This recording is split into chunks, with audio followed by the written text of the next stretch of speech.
നമസ്കാരം, ഞാൻ പ്രദീപ്. ഏവർക്കും പ്രദീപ്സ് അക്കാദമിയുടെ യൂട്യൂബ് ചാനലിലേക്ക് സ്വാഗതം. ഇന്ന് നമ്മൾ പത്താം ക്ലാസ്സുകാർക്ക് വേണ്ടി കെമിസ്ട്രിയുടെ ഫസ്റ്റ് ചാപ്റ്ററിന്റെ മൂന്നാമത്തെ ക്ലാസ് ആണ്.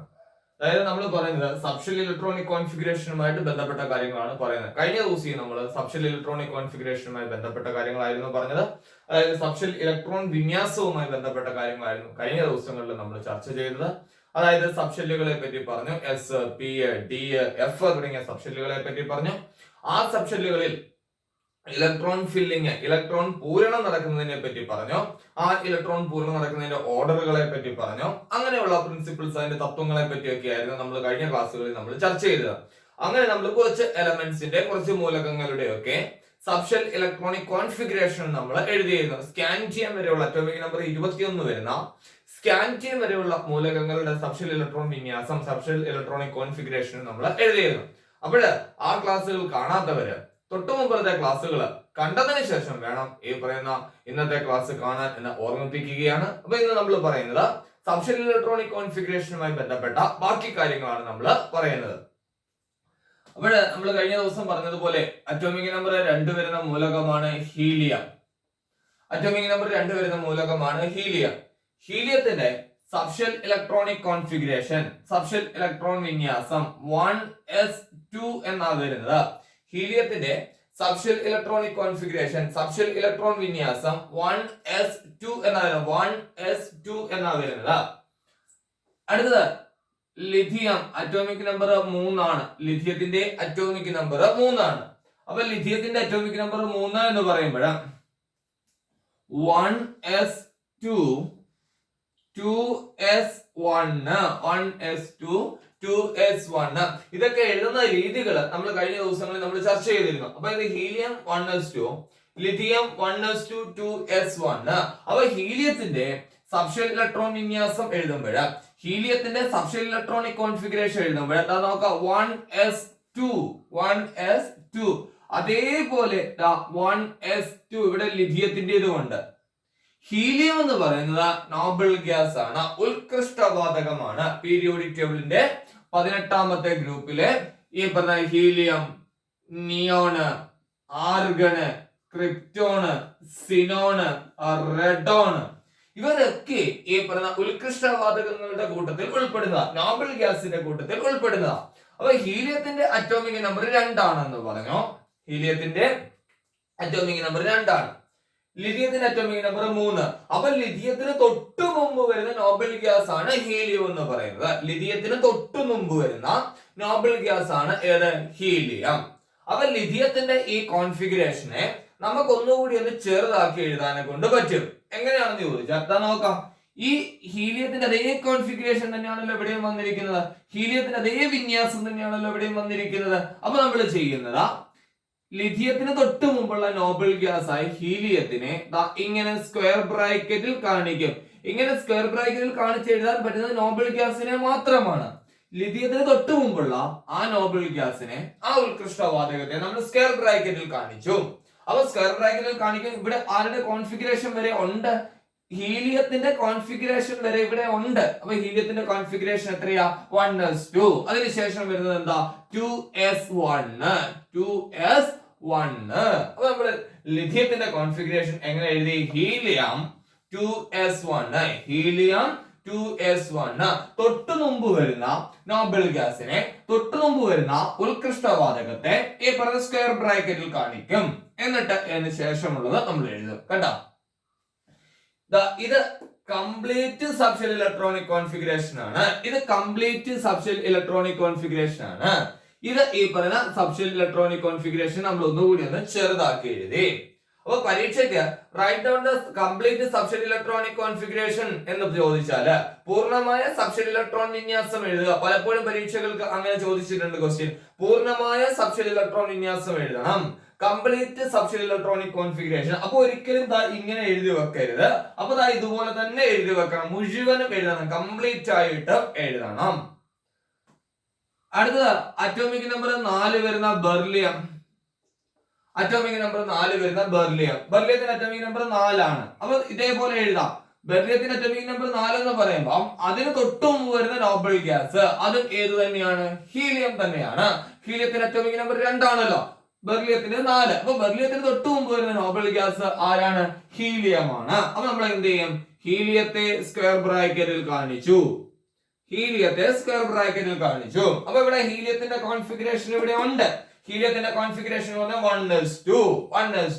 അതിനുശേഷം വരുന്നത് 2s2. അപ്പൊ ഇത് 1s2 2, ഇത് രണ്ടും കൂടെ ആയപ്പോ 4 ആയല്ലോ. അപ്പൊ ബെറിലിയത്തിന്റെ കോൺഫിഗറേഷൻ ആയി, ബെറിലിയത്തിന്റെ ഇലക്ട്രോൺ വിന്യാസം ആയി. അടുത്തത് അറ്റോമിക് നമ്പർ 8 വരുന്ന ഓക്സിജൻ. അറ്റോമിക് നമ്പർ 8 വരുന്ന ഓക്സിജൻ. ഓക്സിജന്റെ subshell electronic configuration, complete subshell electronic configuration, പൂർണ്ണമായ സബ്ഷെൽ ഇലക്ട്രോൺ വിന്യാസം, പൂർണ്ണമായ സബ്ഷെൽ ഇലക്ട്രോൺ വിന്യാസം എങ്ങനെയാ വരുന്നത്?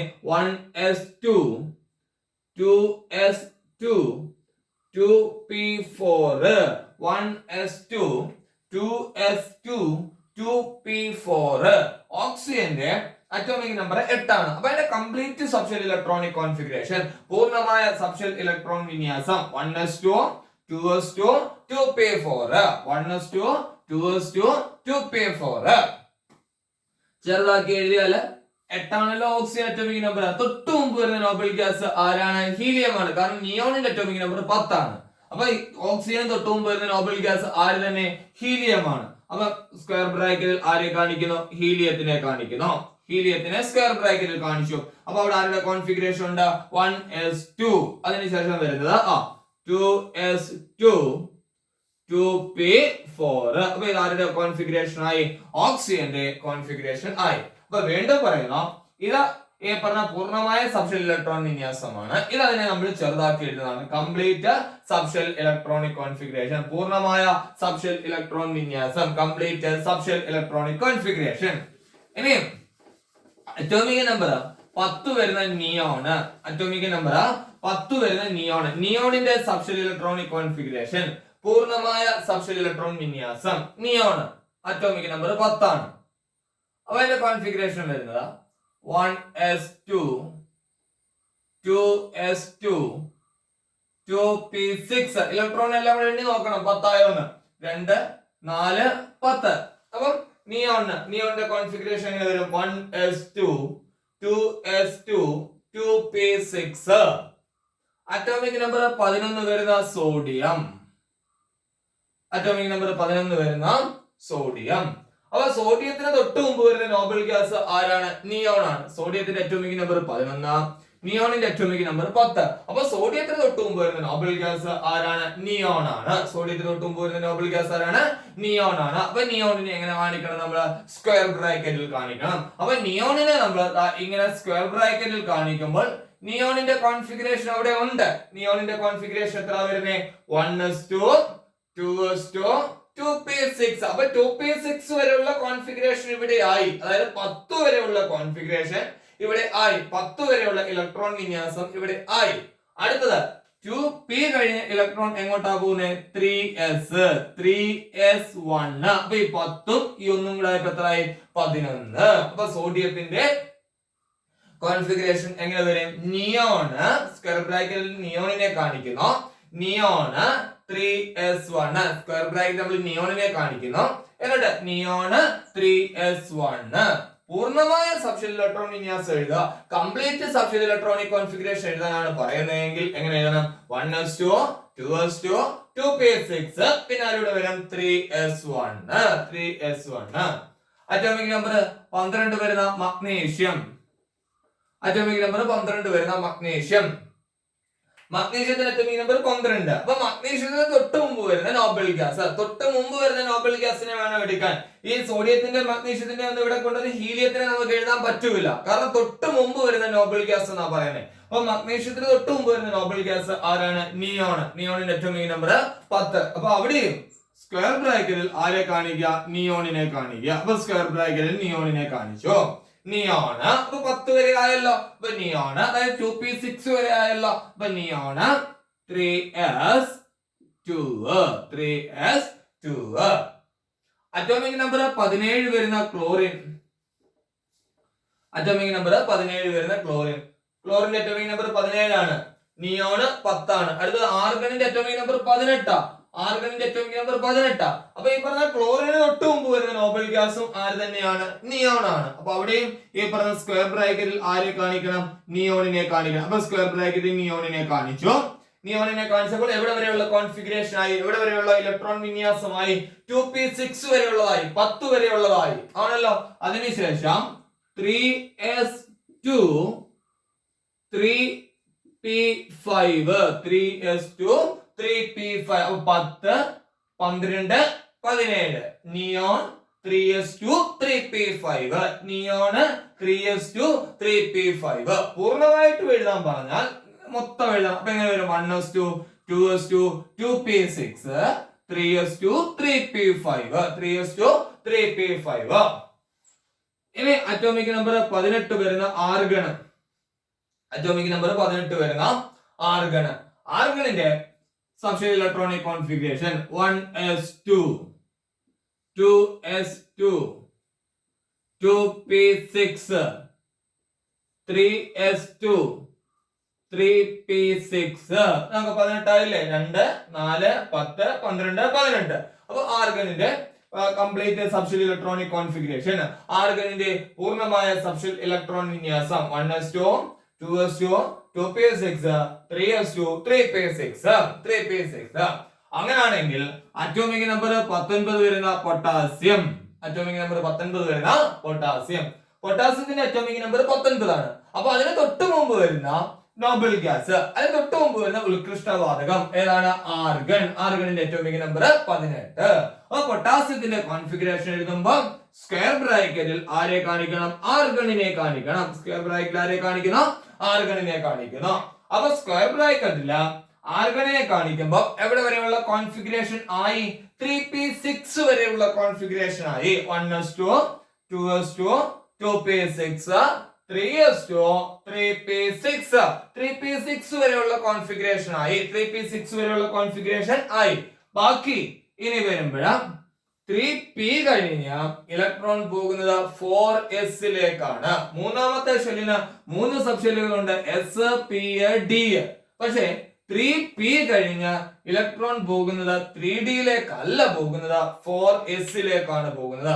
അതിന്റെ കാര്യകാരണങ്ങളൊക്കെ നമ്മൾ തൊട്ട് മുമ്പത്തെ ക്ലാസ്സുകളിൽ നമ്മൾ ചർച്ച ചെയ്തിരുന്നു. അപ്പൊ 3p കഴിഞ്ഞിട്ട് ഇലക്ട്രോൺ പോകുന്നത് 4s ലേക്ക്. അപ്പൊ ഇവിടെ 18 വരെ ഉണ്ടല്ലോ. അപ്പൊ അടുത്തത് 4s1. അപ്പൊ പൊട്ടാസ്യത്തിന്റെ കോൺഫിഗറേഷൻ എങ്ങനെ വന്നു? നമുക്ക് ആർഗൺ 4s1 ആർഗൺ 4s1. അതുപോലെ അറ്റോമിക് നമ്പർ 20 വരുന്ന കാൽസ്യം. അറ്റോമിക് നമ്പർ 20 വരുന്ന കാൽസ്യം. കാൽസ്യത്തിന് തൊട്ട് മുമ്പ് വരുന്ന നോബൽ ഗ്യാസ് ആര് തന്നെ? ആർഗൺ തന്നെയാ. അപ്പോഴവിടെ സ്ക്വയർ ബ്രാക്കറ്റിൽ ആരെ കാണിക്കണം? ആർഗണിനെ കാണിക്കണം. സ്ക്വയർ ബ്രാക്കറ്റിൽ ആർഗൺ 18 വരെയായി. അടുത്തത് 4s2 ആർഗൺ 4s2 കണ്ടോ? അപ്പൊ ഈ പറഞ്ഞ പൊട്ടാസ്യത്തിന്റെ ആർഗൺ 4s1, കാൽസ്യത്തിന്റെ ആർഗൺ 4s2 എന്ന് വരും കോൺഫിഗറേഷൻ. അപ്പൊ നമുക്ക് ഇങ്ങനെ ഈ പറയുന്ന നോബൽ ഗ്യാസിനെ ഉപയോഗിച്ചുകൊണ്ട് ഇങ്ങനെയും സബ്ഷെൽ ഇലക്ട്രോണിക് കോൺഫിഗറേഷൻ എഴുതാനെ കൊണ്ട് സാധിക്കും. നോബൽ ഗ്യാസിനെ ഉപയോഗിച്ചുകൊണ്ട് ഇങ്ങനെ വേണമെങ്കിൽ നമുക്ക് സബ്ഷെൽ ഇലക്ട്രോൺ വിന്യാസം എഴുതാനെ കൊണ്ട് സാധിക്കും. ഇനി അറ്റോമിക് നമ്പർ 21 വരുന്ന സ്കാൻഡിയം. അറ്റോമിക് നമ്പർ 21 വരുന്ന സ്കാൻഡിയം. സ്കാൻഡിയത്തിന്റെ subshell electronic configuration atomic number 21 ആണ്. അപ്പൊ അതിന് തൊട്ട് മുമ്പ് വരുന്ന നോബൽ ഗ്യാസ് ആരാണ്? ഈ പറഞ്ഞ ആർഗൺ ആണ്. ആർഗണിന്റെ അറ്റോമിക് നമ്പർ 18 ആണ്. അപ്പൊ സ്കാൻഡിയത്തിന്റെ സ്ക്വയർ ബ്രാക്കറ്റിൽ ആർഗണിനെ കാണിച്ചിട്ട് വേണമെങ്കിലും എഴുതാം നമുക്ക്. 1s2 2s2 2p6 3s2 3p6. അത് കഴിഞ്ഞിട്ട് ഇലക്ട്രോൺ എങ്ങോട്ട് പോകണം? 4s2 2 4 10 12 18 20. അപ്പൊ 4s പൂർണ്ണമായിട്ടും നിറഞ്ഞു. 4s കംപ്ലീറ്റ്ലി ഫിൽ ആയി, പൂർണ്ണമായിട്ടും നിറഞ്ഞു. അതിനുശേഷം ഇലക്ട്രോൺ എങ്ങോട്ട് പോകണം? 3d ലേക്ക് പോകണം. അപ്പൊ 3d1. ഇത് മൂന്നാമത്തെ ഷെല്ലിന്റെ സബ് ഷെല്ലുകളാണ്, എസും പിയും ഡിയും. അതുകൊണ്ടാണ് അതിനെ മൂന്നിനെ ഒരുമിച്ച് എഴുതിയത്. പക്ഷേ 3Dയിൽ ഇലക്ട്രോൺ ഫില്ല് ചെയ്യുന്നത്, 3Dയിൽ ഇലക്ട്രോണുകൾ നിറയുന്നത് 4s പൂർണ്ണമായും നിറഞ്ഞതിന് ശേഷം, 4s പൂർണ്ണമായും കംപ്ലീറ്റ് ആയിട്ടും ഫില്ലായതിനു ശേഷം മാത്രമേ 3Dയിൽ ഇലക്ട്രോണുകൾ നിറയുകയുള്ളൂ. പക്ഷെ നമ്മൾ കോൺഫിഗറേഷൻ എഴുതിയപ്പോൾ ഇതിനെ മൂന്നിനെയും കൂടി ഒരുമിച്ച് അങ്ങ് എഴുതിയെന്നേ ഉള്ളൂ. 4s ഇലക്ട്രോൺ നിറഞ്ഞതിന് ശേഷമേ ഇലക്ട്രോൺ എവിടെ നിറയുകയുള്ളൂ? 3Dയിൽ നിറയുകയുള്ളൂ. അറ്റോമിക് നമ്പർ 22 വരുന്ന ടൈറ്റാനിയം. ടൈറ്റാനിയം എങ്ങനെ വരും? 1s2 2s2 2p6 3s2 3p6 4s2 3d2 4s2 3d2. അടുത്ത അറ്റോമിക് നമ്പർ 23 വരുന്ന വനേഡിയം. വനേഡിയം എങ്ങനെ വരും? 1s2 2s2 2p6 3s2 3p6 4s2 3d3 4s2 3d3 ഇങ്ങനെയാണ് വരുന്നത്. അടുത്ത അറ്റോമിക് നമ്പർ 24 വരുന്ന ക്രോമിയം. അതുപോലെ അറ്റോമിക് നമ്പർ 29 വരുന്ന കോപ്പർ. എപ്പോഴും പരീക്ഷയ്ക്ക് ചോദിക്കുന്ന ക്വസ്റ്റ്യൻ ആണ്. കോപ്പറിന്റെയും ക്രോമിയത്തിന്റെയും സബ്ഷെൽ ഇലക്ട്രോണിക് കോൺഫിഗറേഷൻ എഴുതുക. ക്രോമിയത്തിന്റെയും കോപ്പറിന്റെയും സബ്ഷെൽ ഇലക്ട്രോൺ വിന്യാസം എഴുതുക.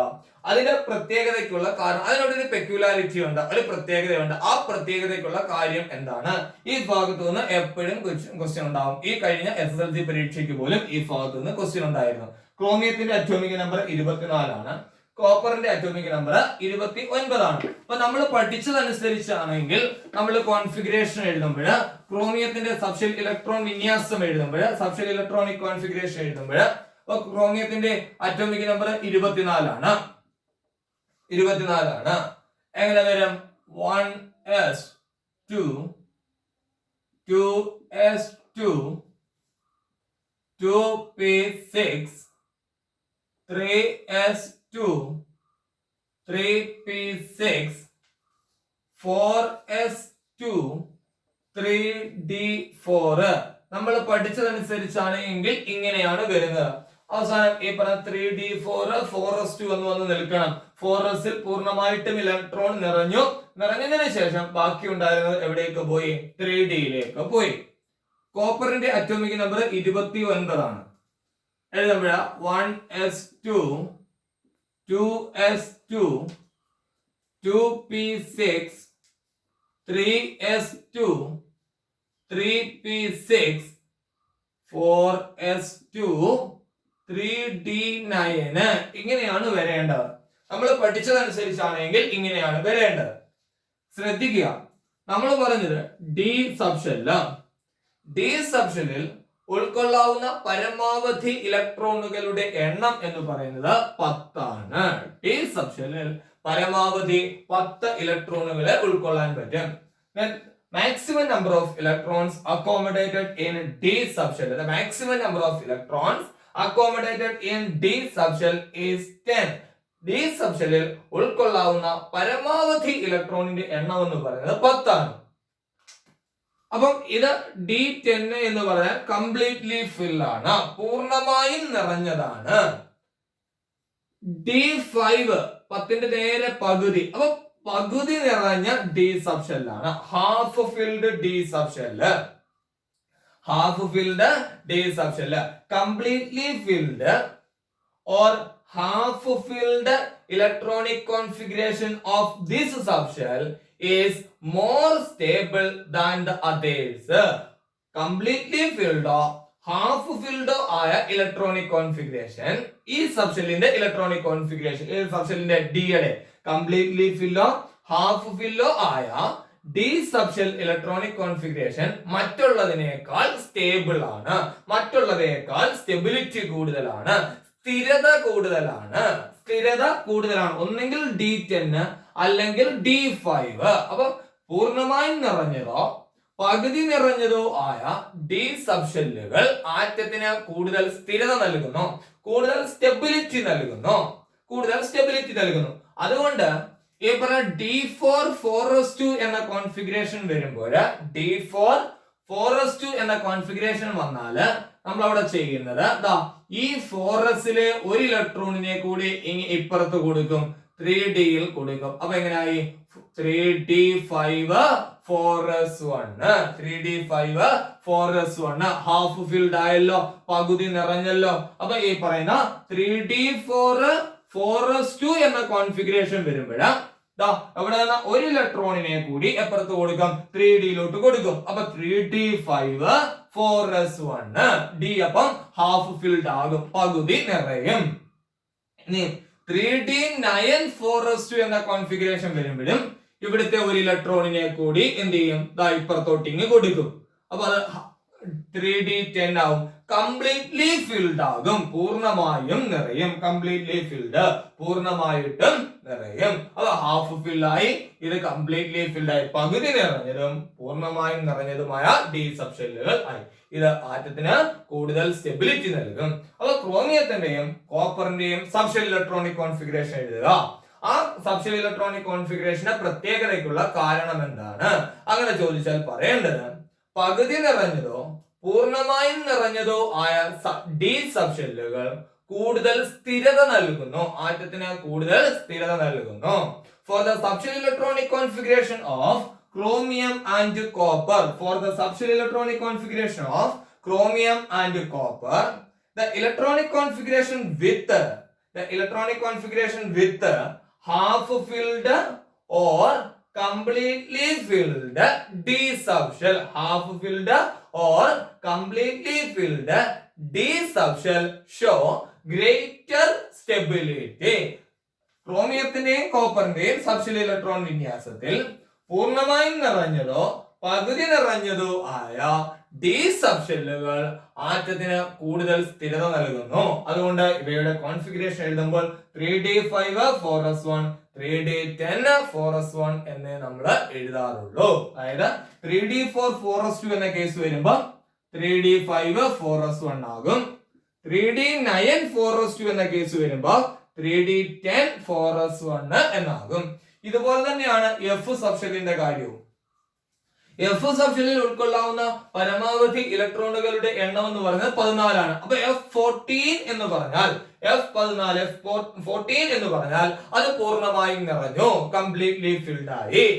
F7 എന്ന് പറഞ്ഞാൽ അത് ഹാഫ് ഫിൽഡ് ആയി, പകുതി നിറഞ്ഞു.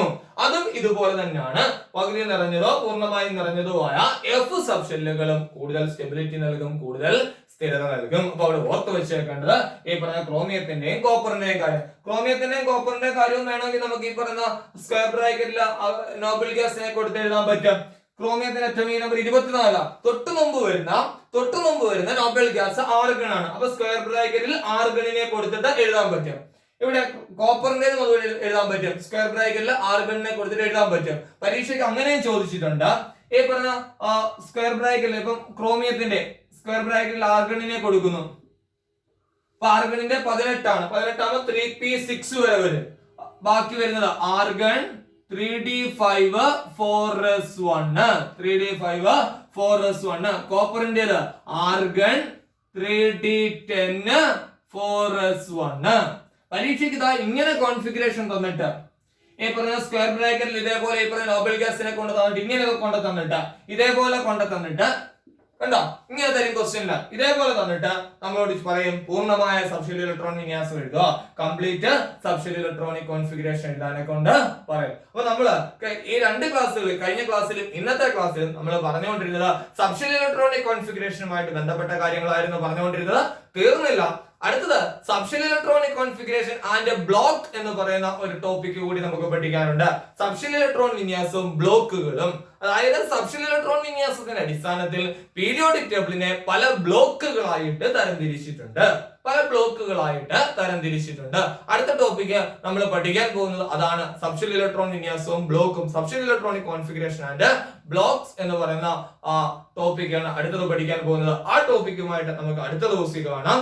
നിങ്ങൾക്ക് ഈ ചാനലിലെ ക്ലാസ്സുകൾ ഇഷ്ടപ്പെടുന്നുവെങ്കിൽ, ഈ ക്ലാസ്സുകളൊക്കെ നിങ്ങൾക്ക് ഇഷ്ടപ്പെടുന്നുവെങ്കിൽ തീർച്ചയായും ഈ ചാനൽ സബ്സ്ക്രൈബ് ചെയ്യണം. സബ്ഷെൽ ഇലക്ട്രോണിക് കോൺഫിഗറേഷനെ കൂടുതൽ വിവരങ്ങളുമായിട്ട് നമുക്ക് അടുത്ത ദിവസം കാണാം. നന്ദി, നമസ്കാരം.